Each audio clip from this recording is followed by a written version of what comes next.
The following is transcribed.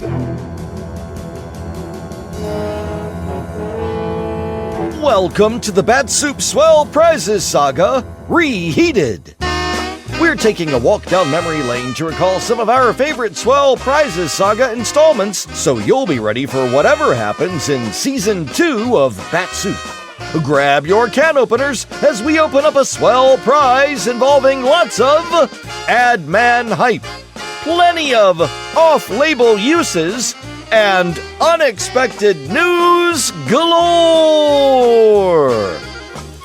The really rough rollout continues as the Bat-Supe Decoder Ring hits the shelves, which means they're in the clear now, right? Nothing can go wrong, right? It's another Bat-Supe recap. Now sit back, relax, and relish the ridiculousness right after this important message. Hey, fellows and girls, have we got a neat offer for you? Are you one of those kids who just can't make it through a whole can of never nutritious, definitely delicious Bat-Supe in one sitting? Is Mom tired of wasting the leftovers? Well, we've got some exciting news. You can keep those partial cans of Bat-Supe as fresh as a clean cape with our brand new super slick customized rubber can cover that's specially made for Bat-Supe cans. We call it the Bat-Supe Recap, and all you do is open up your delicious can of Bat-Supe, pour some in your bowl, and then just slip our Bat-Supe Recap over the open can, and voila! Put it all in the fridge, and next time you want some more of that tasty treat that can't be beat, just pull it out of the fridge, stick it on the stove, and you'll be having a hot time in your kitchen, guaranteed! Sure! Just send 2 labels from either Bat-Supe or condensed Bat-Supe to us, care of your local grocer, for each Bat-Supe recap you want, and get ready for the freshest leftovers your fridge has ever seen. The Bat-Supe Recap from the makers of Bat-Supe, available wherever fine podcasts are sold. It's all fun and games until somebody crashes into the coffee table and wah, wah, wah. Curtain. Music. Gang, we've been getting lots of letters about our new Swell Bat-Supe Decoder Rings, and your voices have been heard.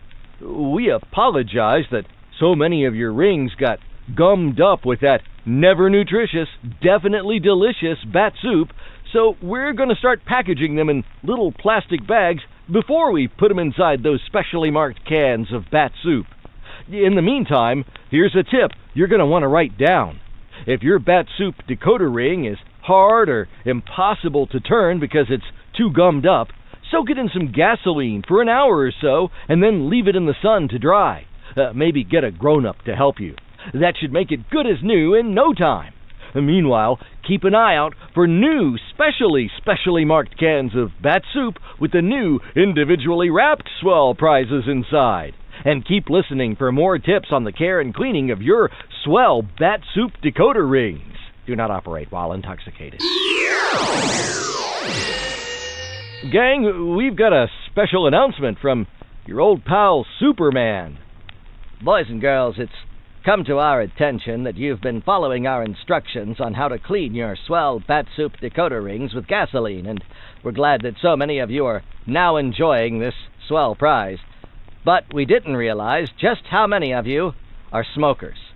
So boys and girls, it's probably a good idea that you rinse off your Swell Bat-Supe decoder rings with a little soap and water before putting it on your fingers, especially if you're going to be holding your lit cigarettes in the hand with the ring on it. Thank you. Take it from Superman, gang. A little soap and water will go a long way. And besides, good hygiene is just as important as having a stylish, swell Bat-Supe decoder ring on your finger. Don't have a Swell Bat-Supe decoder ring yet? Well, have your mom go to the store right now and stock up on specially marked cans of never nutritious, definitely delicious Bat-Supe, now with individually wrapped Swell Prizes inside. Close cover before striking. Well, gang, are you all excited about the new Bat-Supe decoder rings? Well, they're flying off the shelves like gangbusters, and with good reason. They're so stylish and so much fun. Isn't that right, Billy? Oh, you better believe it. These things are amazing. I bet you and your friends are having a lot of fun writing secret notes that only you can decipher, just in case the teacher intercepts them at school. Oh, it goes deeper than that. Why, we figured out just last night that this baby will do a pretty decent Fibonacci sequence. I wonder what else it'll do. Well, you kids have fun with that. I can't wait to hear about all the swell ideas you come up with. And to think, gang, you can get your very own Bat-Supe Decoder Ring free right now inside specially marked cans of never nutritious, definitely delicious Bat-Supe. Bat-Supe, wherever fine podcasts are sold. See store for details. Well, hey, gang, we know that... We interrupt this program for a special report from the Reciprocal News Anchor Desk. I'm Scoop Digger. We've just learned that the Fourth National Bank has been robbed. Officials say that sometime over the weekend, the vault was opened and relieved of an undisclosed amount of cash. Several safety deposit boxes were also relieved of their contents, and what has been described as a baffling crime. No alarm sounded, and there was no indication of forced entry. Bank manager Holden Cash wants to assure the public that there is a plan to provide restitution to customers for lost assets, saying, quote, "Bank employees are already mobilizing to mow lawns on weekends to help make up for the losses," unquote. Meanwhile, Police Chief Perp Walker says it's as if someone just entered the alarm codes and walked right in. He went on to say that while no arrests have been made so far, the investigation is promising, and they're hoping to have a suspect in custody soon. We'll have more on this late-breaking story as it happens. Meanwhile, we return you to your regularly scheduled podcast already in progress, and don't forget, it's Seamus and Sandy at the top of the hour. From the Reciprocal News Anchor Desk, this is Scoop Digger. And that's why they call it football. So make sure Mom has given you plenty of that never nutritious, definitely delicious Bat-Supe. And keep listening for more fun fitness tips. Interrupting cow said...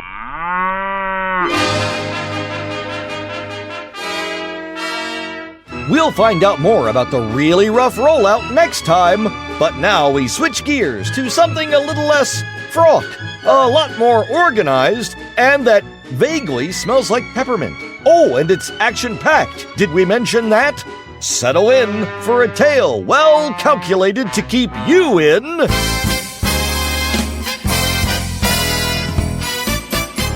the Christmas spirit. It's a Bat-Supe dessert bite featuring America's fabulous freelance insurance investigator as he investigates part 1 of the Nick Shern matter. From yours truly, Johnny Dollar, as originally broadcast on December 19th, 1955. From Hollywood, it's time now for Johnny Dollar. Don Wilkins, Johnny. Tri-Mutual Limited. Oh, hi, Don. Thanks for the Christmas present. Well, just don't take out the cork near an open flame. Yeah. Say, do you know anything about a guy named Mel Pryker? Nothing good about him. Why? Got himself killed last night. Murdered. Pryker was born to be murdered. Maybe so, but not at our expense. We're holding a $100,000 policy on him. Wow. Who's the beneficiary? His partner, Nick Shern. Nick Shern. You picked a fine pair of rats. Yeah, I know that now. The New York police are holding Shern, but they've got no evidence. Go down there and check it out for us, Johnny. If Nick did the killing, we're off the hook. Any witnesses? One, apparently, the hat check girl in that nightclub of theirs. What's her story? I wish I knew. She's disappeared. We've got to find her, Johnny, before some of Nick's hoodlums find her. Don, maybe they already have.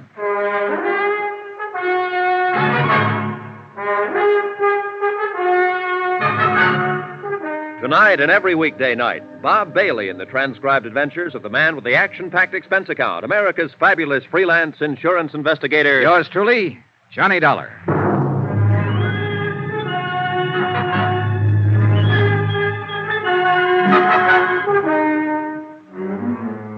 Expense account submitted by Special Investigator Johnny Dollar to the Home Office Tri-Mutual Insurance Limited, Hartford, Connecticut.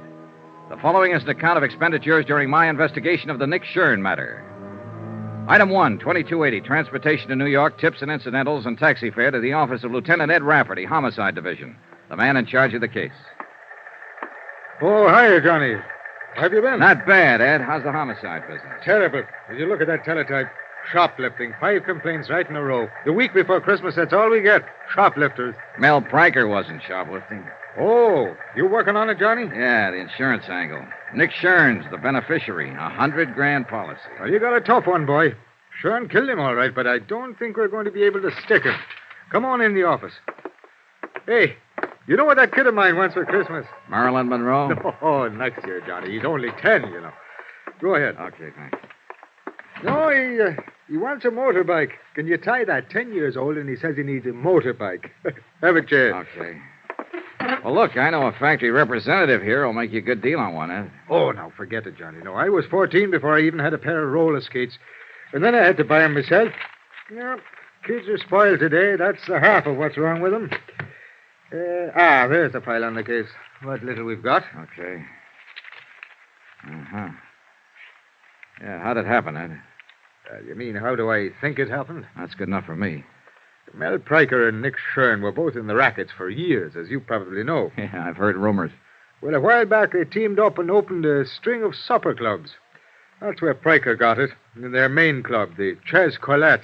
Strictly legitimate, huh? Well, more or less, I guess. They could afford to be. The dough they were making and arguing over, according to the word around. That's the reason for the killing, the way you see it. Sure. Nick figured if half was good, all the take would be twice as good. And the insurance on top of it. You're a fast one, Johnny. Anyhow, several people heard the shots about 2:30 in the morning, it was, right after the club closed, but none of them bothered to report it. The clean-up crew came in at 3 and found Pryker's body. He was lying in his office, shot twice, gun on the floor beside him, no prints. It was his own gun, and it was kept there in his desk. Where was Nick Shern? Well, we picked him up an hour later at another one of their clubs. The manager was with him, and, Benny Stark. Now, he used Benny, yeah, I know. Trigger man for Nick's mob in the old days. 15 years overdue for hanging. That's our Benny. Anyhow, they both swear that Nick was there from 1:30 on. Uh-huh. What about a paraffin test, Ed? Positive, clear to the elbow, and you can throw it out the window. What do you mean? Earlier that evening, Nick spent 2 hours at a shooting gallery uptown, firing a pistol. Ooh, smart, huh? He really planned for it. He really did. If without a witness, we haven't got a chance. I understand there was a witness. Some girl who was mixed up in it. Easy, Johnny. You're talking to a Rafferty. So the girl's Irish. Miss Kathleen O'Dare. Old country, back 3 generations. County Kildare.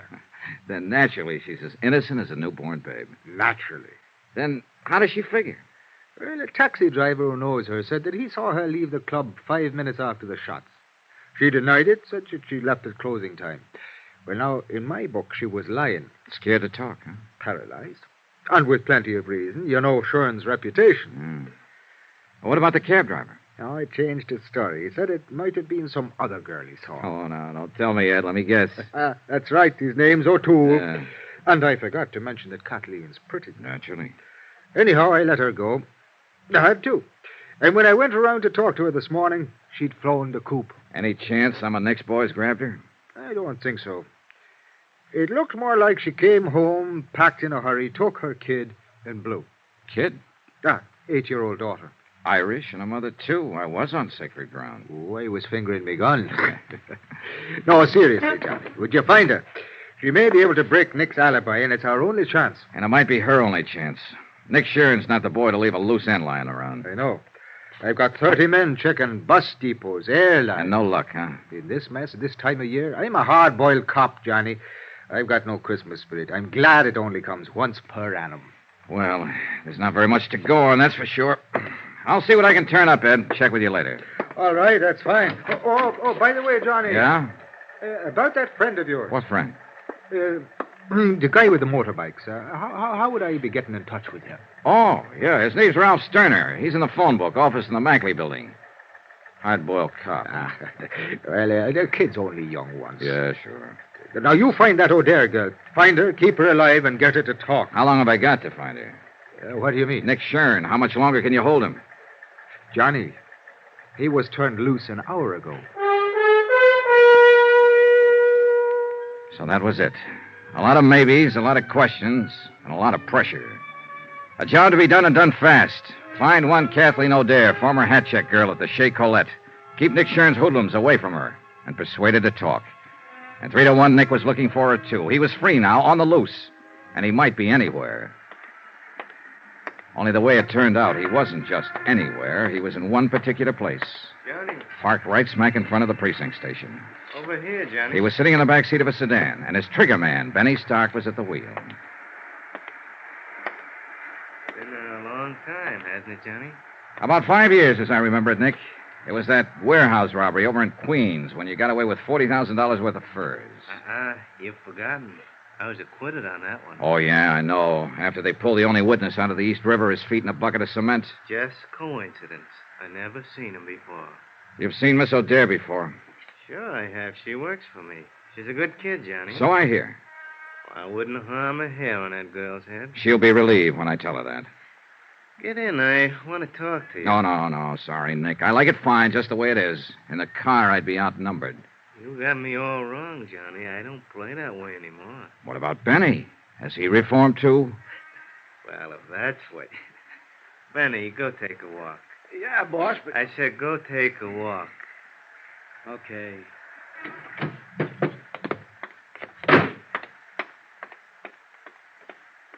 Get in, Johnny. What's on your mind, Nick? You working on this case? Yeah, I'm on it. Why? That's what I figured. I was talking to my lawyer in there and saw you go to Rafferty's office. I guess the insurance company's going to try to welch on that claim. It's your Is party, that it? Nick. You talk. I got a better idea. What's that? You know, it's real nice out in Las Vegas this time of year, Johnny. A man could have a lot of fun out there for the next month with maybe $10,000 to play with. What man are you talking about? You. I don't have $10,000. You will. 30 minutes from now, if you say the word. Oh, Nick, you're lucky we're not standing out there on the sidewalk. In a car seat, I haven't got room to swing. Still a fool, huh? I don't know. Why don't you write me about it? You'll have plenty of time. Up there in the death cell. Suppose I didn't make any claim on that policy. And you wouldn't have any reason to stay on the case. No sale, Nick. $100,000 is a lot of money. I'd want to find out why you didn't make a claim. You know why. You're out to pin this on me, and so are the cops. A man with a record hasn't got a chance. You should have thought of that before you killed Mel Pryker. Want to know something, Johnny? I didn't kill him. Well, I'm betting you did. What do you care who killed him? You're not shedding any tears over it. No, but I'd sure hate to see you get away with it. And I'd hate it even more if anything happened to that girl. Kathy O'Dare? Now, what could happen to her? She just might fall in the river. She probably thinks she's safe as long as she hides from the police and refuses to talk. She doesn't know you very well. You had me all wrong, Johnny. You know, you hear a lot about peace on earth, goodwill toward men around this time of year. Well, I don't have much goodwill toward the kind of rat you are. And I figured there'd be more peace on earth if you weren't on it. Push me, and maybe that's what'll happen. Well, at least that's fair warning. Yeah, it's fair warning. I'm going to tag you for this, Nick. You can count on it.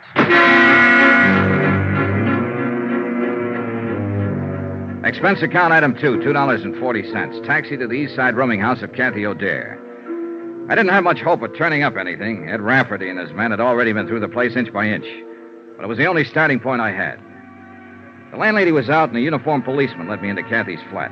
I spent an hour and a half and got nowhere. I went through her mail, bills, advertisements, casual notes from men she'd met at the club. But nothing personal, not even a postcard. There were no pictures, photographs of Kathy or her daughter anywhere in the flat. She made a clean sweep, then left in a hurry. And obviously, she didn't mean to be found. But I had to find her, and fast. It was dusk when I left. The street lamps were on, and the colored Christmas lights in the windows along the block. Snow was falling in big, soft, gentle flakes, and there was a holiday feeling in the air. It was neither the time nor the setting for murder. Make contributions, son? Give a little something to help poor? Oh, sure. How's it going this year, Santa? Oh, it's better than usual, but it just seems there's never enough to go around, no matter how... Well, bless you, son. Thank you kindly. Don't mention it. Good luck, Pop. Thank you, son.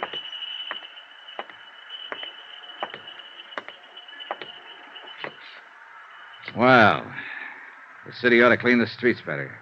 I've been waiting for you. Sorry, Benny. It's not my day for punks. Got some friends who want to talk to you. Start walking, Johnny, down the alley. It's dark down there. Start walking. This ain't just my hand in my pocket. It better be, Benny, with 2 cops standing up there on the porch watching. What are you talking about? There ain't no cops. I smashed him in the mouth and knocked him flat, followed it up and kicked his gun. I got it. He rolled over, came to his feet, and rushed me. I was hoping he would.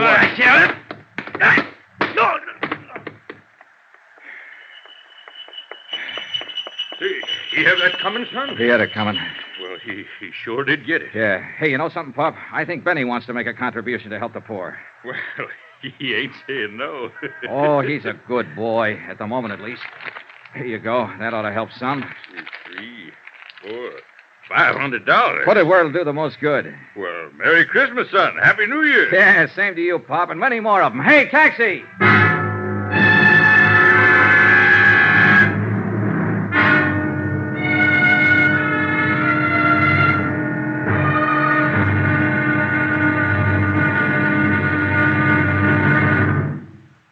There'll be another intriguing episode in our story of the Nick Shern matter tomorrow. Tomorrow, an old lady with a broken arm, a shivering girl, and bullets in the snow. Join us, won't you? Yours truly, Johnny Dollar.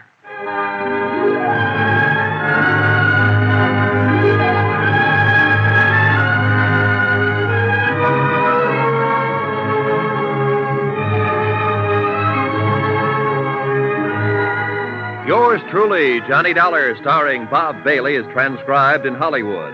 Written by Les Crutchfield, it is produced and directed by Jack Johnstone. Be sure to join us tomorrow night, same time and station, for the next exciting episode of Yours truly, Johnny Dollar. This is Roy Rowan speaking. Well, that'll wrap up this edition of the Bat-Supe Swell Prizes saga, Reheated. Thank you for listening.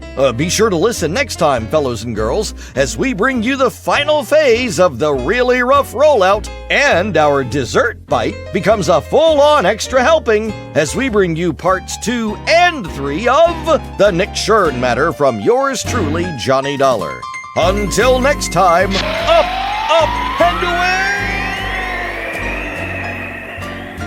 Today, gang, I won't be talking to you about Kellogg's Pep because it's Christmas Day. Instead, let's talk about what makes Christmas one of the very best days in the whole year.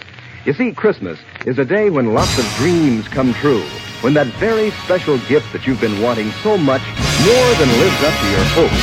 It's a day when you give a happy thought to others, when the gifts you give warm someone's heart.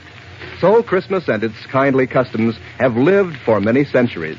It's a day of joy and cheerfulness, a day you look forward to and plan for, and a day you remember ever after.